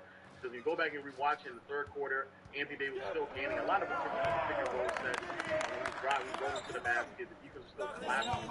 Way more attention to him. The ball handler was freed up Austin Reeves and Schroeder. And even when it came to LeBron in the fourth quarter, he was able to get open looks for other players as well. I think he gave like 2 or 3 quality looks from Lonnie Walker in the half-court set, or at least kind of shifted the defense enough for Lonnie Walker to get going as well. So I thought, all in all, it was a great game, and it was a stretch of the game where the Lakers were struggling a little bit more. I said this, maybe not on this platform, but I said this on Twitter. Good boy. Before we were like, I'm happy the Lakers were switching more often, because that is the benefit that you have with Anthony Davis, switching him on the perimeter. You can get away with that because he is one of the best perimeter defenders as a big. And so last night, and really the last game and a half, we've seen that being executed way more, which then kind of gives the ability and flexibility for the Lakers to play and perform way better. Now, that also leaves us vulnerable for backline help. Try to counter that with putting Vando out there. Didn't really work too well. But then that's when he then decided to put AD out there with Wiggins and then try to do a little bit more frame switching before he got the on ball and late in the situation. So I thought it was great. I thought what they did was great from start to finish. Darvin Ham is doing way better with his personnel and rotations and just defensive schemes. Offensively, I understood what LeBron was trying to do. Kind of shaky down there. And I just want to just lastly on the free throw thing, right? Like 39-16, so just over double, right? Remember I said he had fouls significantly more, 0 to 3 feet. Steph Curry. Which one was it? My bad. What was the free throw disparity in game 1? Hold on, I don't have that, but I'm going to tell you.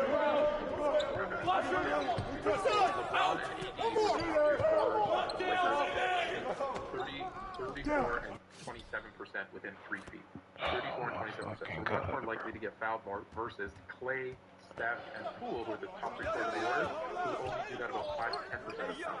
So when you're shooting 3 times more of the field goals within 3 feet, you're going to go to the line significantly more. So although statistically, when you look at the free throws, you're like, oh, there's a big gap. But if you watch how they play and you look at those things, you're like, oh, it makes sense. Are there a couple of calls? Overall, over the whole thing? True. The difference was 6 to 29. That was the difference in game. 29 free throw disparity. Yeah, and that was I think the Lakers blew out the Warriors that game too as well. So the free throw disparity. It was a 5-point game, but not below them out. In game 1? Yes. No, but it was. Oh yeah. It was not a game. The Warriors blew them out in game 2. Oh yeah, the Warriors blew them out. in When the game free throw 2. disparity was close, the Warriors. Hey, why don't you ask me what the difference was between the 3-point shots?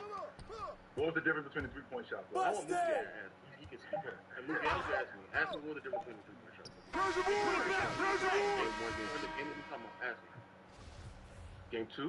No, game 1. What was the difference in 3-point shots? Are you talking about how many the Warriors took? In contrast to the Lakers. Yes. The Warriors took, I believe.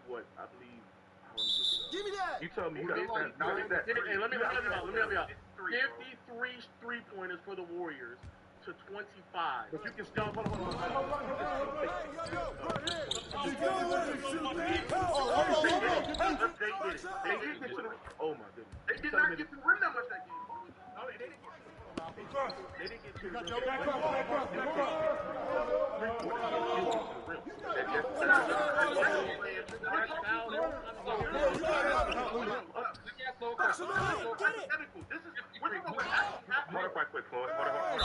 Three-pointers. How many total field goals? Start it. 103 for 106 for the Warriors, 92 for the Lakers. So half of their shots were three-pointers. Yes. Yeah, thank you. So that means they was still. Not even. How often they get to the rim? Shut up! They pulled up to the rim. Curry collapsed. The defense got to the rim as well. They just near the clutch with the foul calls. I mean, we talking about when. I'm telling you, what happened in that game? In game 1, the Warriors were not attacking the basket. They should have been to get That's true, but they still was attacking the basket. That's what I'm saying. Hear what I'm saying? They shot still 50 was three bars. I know, but they still was attacking. How many shots do you think they got in the restricted area that game? Stay on them. Hey, get it, kid. Fucking dumb, bro. You got the stats. I'm asking you to guess. You're the one who's making this claim. How many shots do you think they got in the restricted area? Shot! I'm saying you asked me shit that I don't have the stats. 10. Okay, 10. They took 10 shots in the restricted area. Okay, how many shots did they take? Not many. Not many. Answer the fucking question. How many shots did they take at the rim last night? Not many. I can tell you that. Not many. They took way more.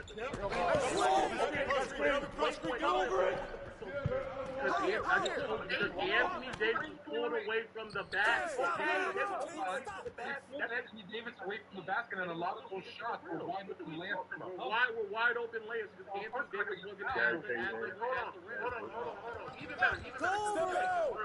What was the free throw to last game from last night? What was it? It was like 4. It was like 6. It wasn't even that much. Get through. So, yeah, they went to the rim, and they attacked the rim. What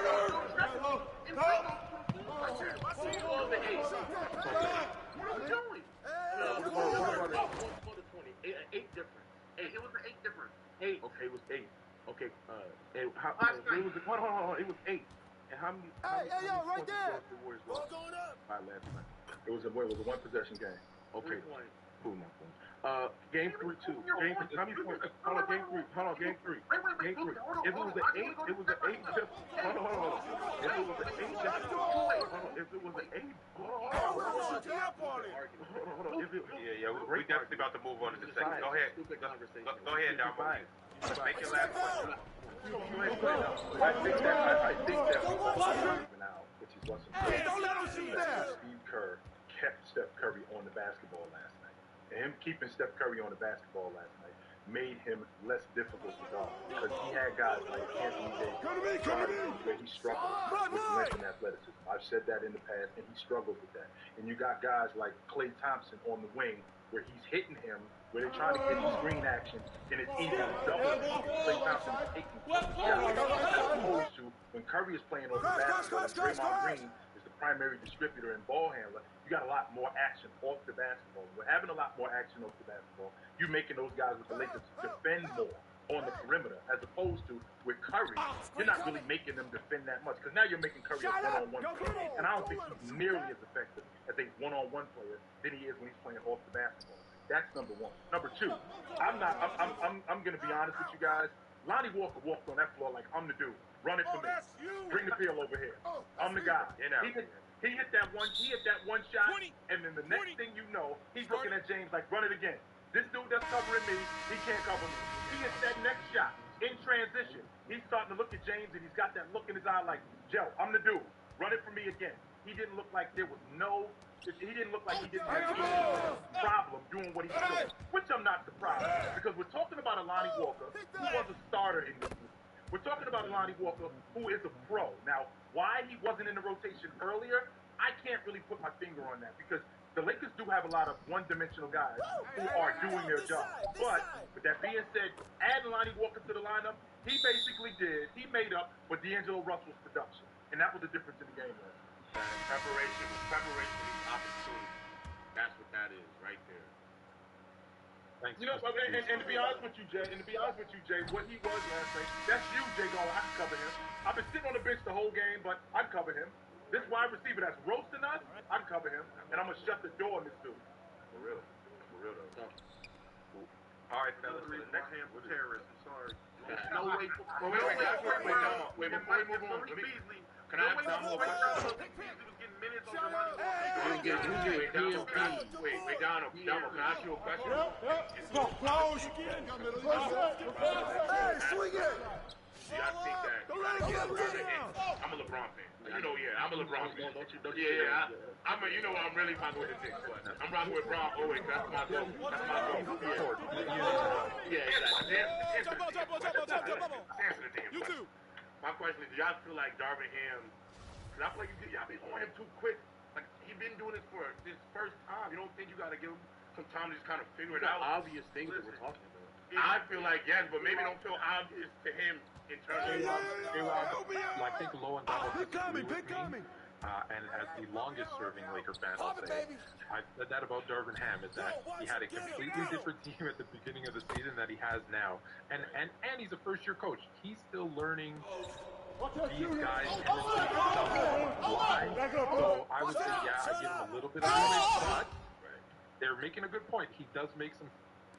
I see him. I don't disagree with that. That's really mine. That's just my only counter. It's just the obvious things that don't make sense. And one of those obvious things, Lo, to be honest with you, as a basketball player, if I never watched the Lakers and I watched them last night, I'm like, why is this dude? Why is he not in the rotation? Just because I think matter of fact, let's talk about the end. I know we gotta go, but the last possession in the first half.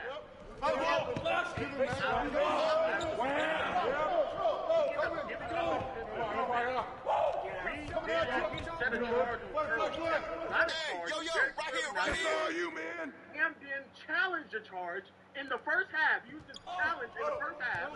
Then he loses the challenge. So now we don't have a challenge for the rest of the game. And then, when he's on the free throw line, he's trying to put AD back in for the offensive possession, just for them to go down there and not even give AD the ball, not even interact with him in the last couple of possessions.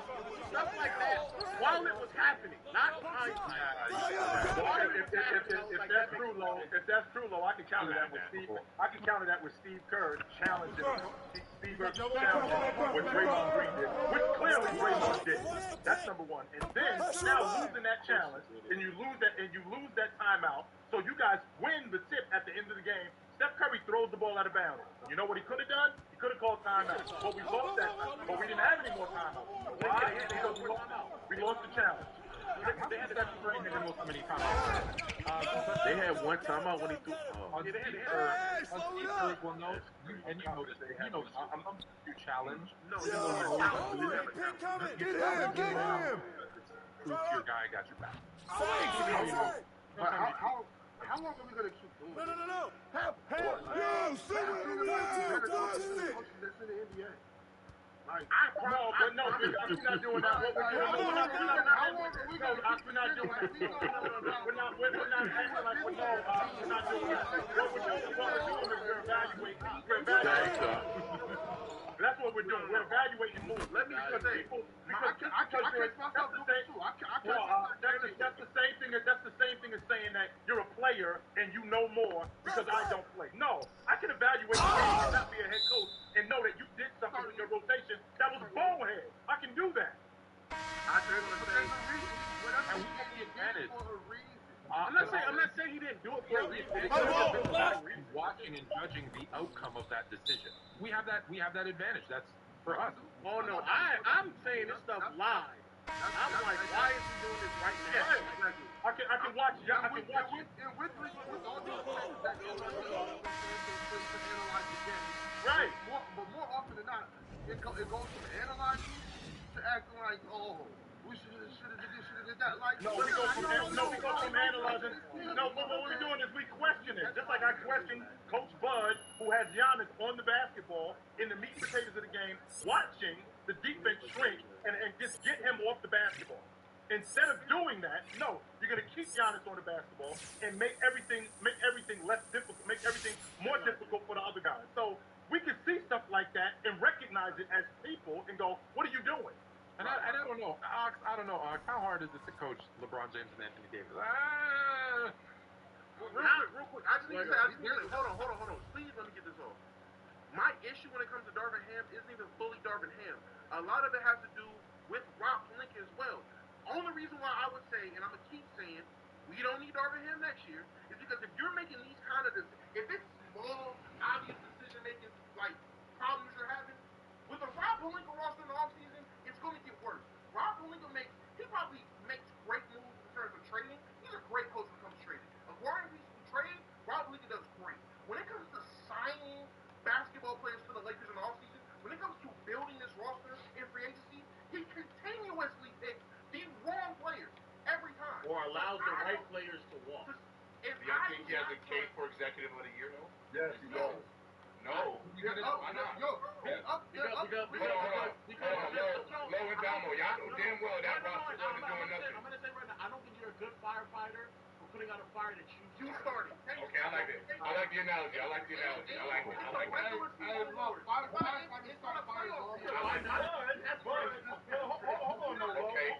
Lo. Okay, Lo, I don't get credit. That's a great analogy, Lo. That's a great analogy. Go ahead. I don't get credit for putting out a fire that I started. But if I don't put out that fire, what's going to happen? You're fired. You're going to burn the building down. Burn the building down, so I better do something. That's a bad analogy. Why is it a bad analogy? If I'm the one who started it, okay, I mistakenly started a kitchen fire. So what I'm going to do, I'm going to let the kitchen burn, and then the rest of the house going to burn now. get acknowledgement to the heights of being executive of the year. Yes, you do. I don't know. I feel like you deserve. I ain't gonna lie. I think you two in the middle are being a little too harsh because I feel like the last 2 years, as the only, I don't mean to do this, as the only executive in the room, there is a philosophy called fail fast, and you're allowed to take chances and make decisions. And if you realize that they're wrong, fail fast and fix them. It's actually philosophy Google uses, and me and Jay talk about it all the time. So yes, he should be in the executive of the year conversation because he made a bunch of mistakes. You're right. He set that fire and realized, oops, I started a fire. I got to put it out. And since the trade deadline, when you look at what he did, he put together a roster that's probably going to the NBA final. Facts. Damo, you gotta give him. Listen first. There's one executive of the year, and it's not Rob Pelinka. Stop right there. We already know who the executive of the year is. I'm about to say, you already know he's about to say. We already know who it is.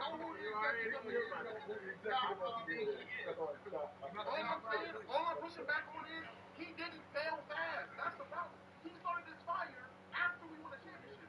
When we won, and then he let Caruso walk, he let KCP walk, and he signed Melo, he signed all these guys that don't work. Fail fast. Last year was a failure. He completely redid the roster. It started off a failure again, and instead of letting the whole year go by, he goes, you know what? Let me fix this. So I'm not saying he is the executive. For a GM, when you sign a free agent, when you trade for a player, I don't know, I'm not reading it. When you trade for a player, when you sign for him, that's you. That's your guy. And a lot of GMs will die on that sword because they're like, I'm not going to admit that I was wrong. He admitted that he was wrong, and he changed it. I give him credit for that. Again, I give him credit for that as well. I give him credit. And look, guys, I ain't gonna lie. I think all of us thought the Russ thing wasn't the perfect fit, but I don't don't think he thought it was a worse fit. It was a worse fit. It was a worse fit. But I'm saying initially, like when the trade was happening, I think we all thought it was bad. But it was an absolute disaster. We're not executives, right, Bobby? We're not executives. We're allowed to. That's why James told us. I will tell you this. No, you're right. Let's not pretend like he was doing a better job than Rob Pelinka. I think Pelinka did a good job though, salvaging everything. He did do that shit. I gotta give him credit. He salvaged that thing. I got fluid in the No disrespect on those. All I'm saying is, y'all be critical of a team that's on the way to the Western Conference Finals. All I'm saying, Bob, is when you go out on your date with any bus that I set up, you better drop my name as the new GM. Wait. You go out to a restaurant. Uncle Tony. Have you ever complained about like the food that you receive at a restaurant? Nah, I ain't gonna lie, I'm black. I don't do that because they gonna violate me in the back. If you go into a newly built house, I don't do it. I'm a black man. I don't complain, bro. If you go into a newly built house and it's poorly constructed, are you gonna not say something? Let me ask you the first question. First of all, I don't go to eat with people that be complaining about their food and all this and that. He only has $3. You got here, you wanted the food. Be grateful that you got it. Now, if you say that you wanted something, if you got something else, by all means, like, hey, this is what I ordered. You go hook me up. Now, if you eat the food and you like, oh, this shit don't taste good, man, be grateful that you got something to put in your mouth. So what if you ask for a brisket chimichanga? That's a crazy pause. That's a crazy pause. Be grateful to put something in your mouth. Be grateful to put something in your mouth is crazy. That's a lot. Now what we can do, even though that was but with that being said, we can't discount. I mean, letting Alex Caruso and Malik Monk walk out the front door was wild. And he said that, I made a mistake with him. He said that I made a mistake. I couldn't. And to his point, he couldn't afford Malik Monk anymore. He couldn't afford him. But letting Alex Caruso walk out the front door was a mistake. No. But he was able to fix that with some of the roster moves that he made at the trade deadline. He was able to fix that. So I can't just completely discount Rob Pelinka as you're terrible as a GM. But I also don't want to say with what he did. We're talking about a Laker roster. We're talking about a Laker roster though that there was a point where I felt like y'all was the worst team in the league. I felt like that. I was looking at that group, and I thought y'all were the worst team in the league. For us to now be potentially the deepest playoff team right now is crazy. Right. And I think that's. Do you think we're deeper than the Celtics? No, you're not a LeBron fan. I'm with bro. I'm not trying to hit that shit low. When I went to Cleveland, I was in Cleveland. When I went to Miami, I was in Miami. I went back to Cleveland. Now I'm in LA. We in it together. Don't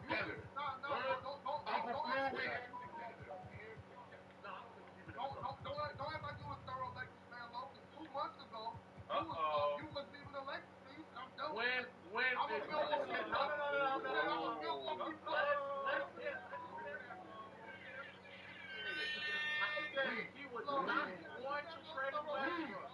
If he was not going to trade Westbrook, which he real Lakers fan would never do that. I know thousands. Man, I ain't gonna lie, the Westbrook trade was so bad. I was a Laker fan through the Xavier Henry years. I couldn't do another month of Westbrook. That was he was out, Lo. He was out. Let's cut it out, Lo. You was out. Oh no, wait. Before the trade, he was out. I was bad. Before the trade, he was out. Whatever happened to You might be sitting on the porch with J-Rob, Lo. I'm gonna keep my eye on you. Yo, Lo, you gotta come holler at J-Rob, man. I'm that guy. Where is your loyalty? I can tell you where it's not, Big Eye. I can tell you where it's not. My loyalty is to New York, but my loyalty also to Bron. Go James, that's my dog. My loyalty to great players like Giannis, Jokic. I knew that was Oh my God. Wait, Lo, what are you gonna do when AD averages 31 and 10 on Jokic? What does that have to do with my argument I've been making my hand? I'm just saying, bro. I'm asking you. I'll be celebrating because that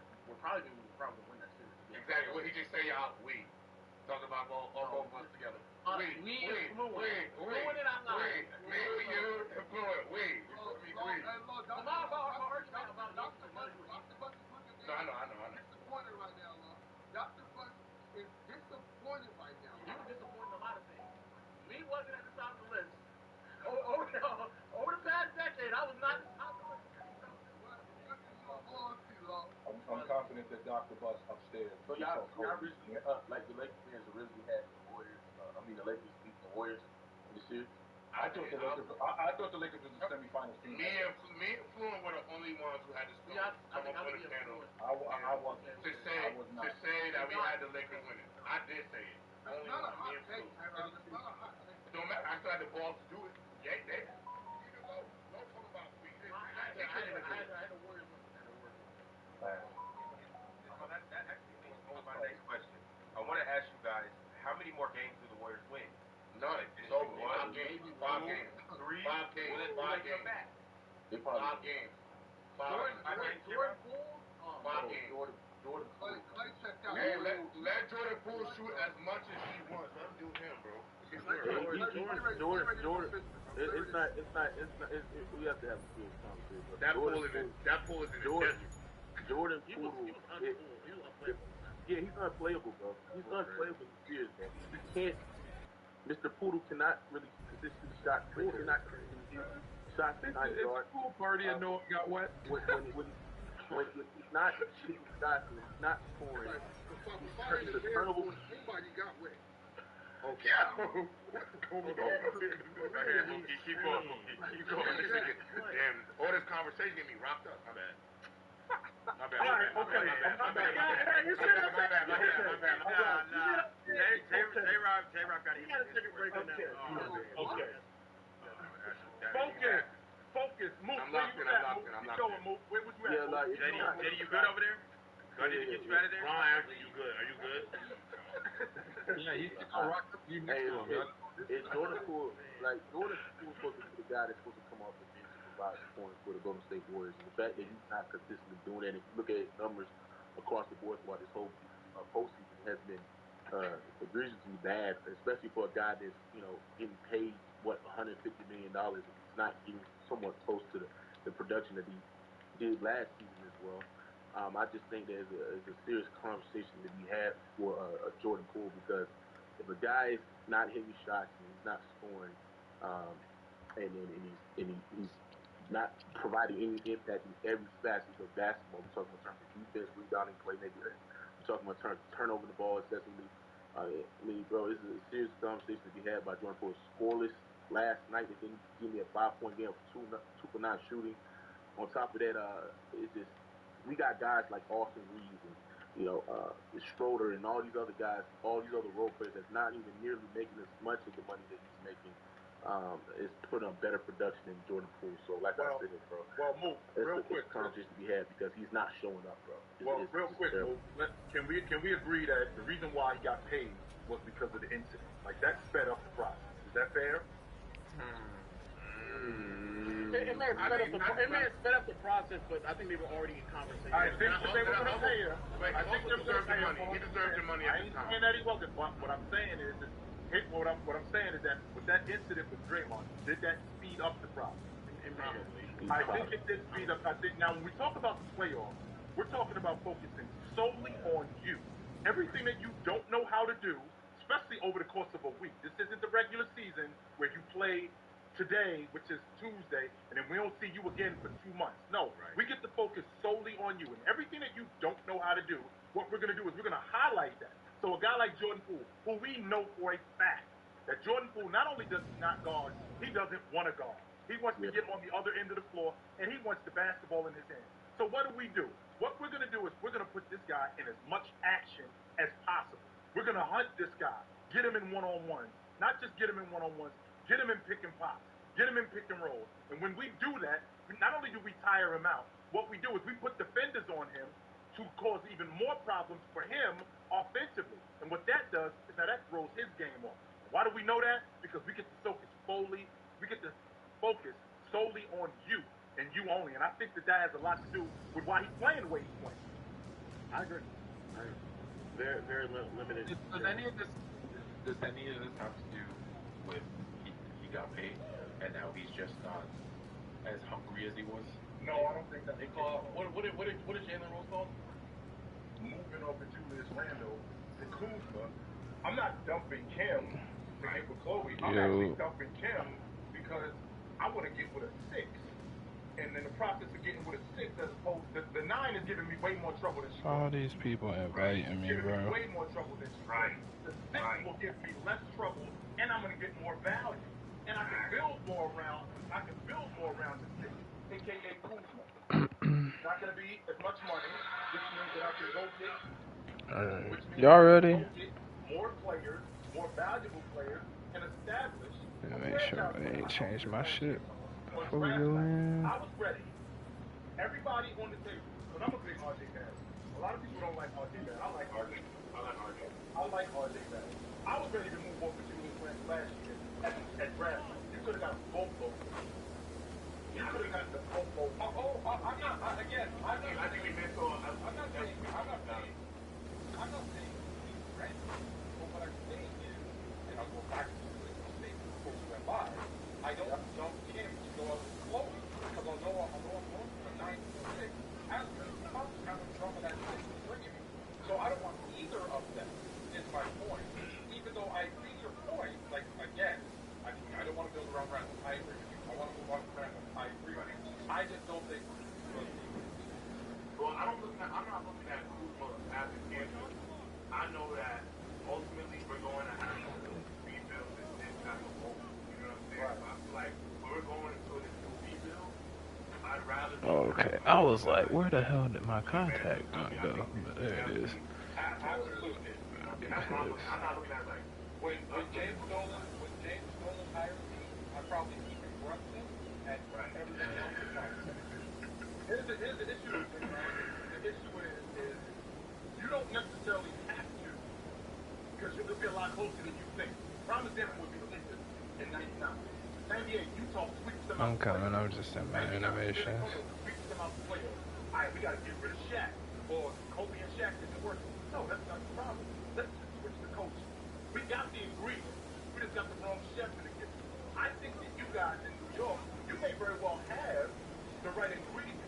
You just might need to get rid of this salt and maybe Right. So do you think with Randall for one piece and replace his? Oh yeah, I'm definitely moving on Tibbs. Alright. I just think somebody says to me, I know he's like, Tibbs got more of a, he raises the floor, but he don't raise the ceiling. And that's how I look at a guy like Tibbs. And I also feel like we gotta stop giving Tibbs so much leeway because he had a good run with the Bulls. Like, and we still hanging our hat on one of those old Bulls teams. So I just feel like ultimately, I would try to look for a new coach. Just somebody else to give us a different look. He might need a new voice. The difference though is just, and we gotta accept the fact that a lot of times in life, you know, that transition girlfriend, she ain't the wife. She's just the chick to the next chick. Right. And maybe that's who Tibbs is. Maybe Tibbs is a stopgap coach. But he's a stopgap coach who'll get you far, but he ain't exactly gonna get you to the championship. Tibbs is the one that cleans you up, gives you a nice wardrobe. So you that's right.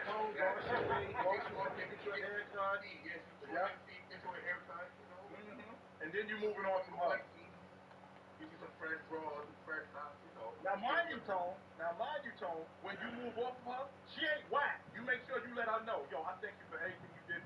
Without you, I'm not here.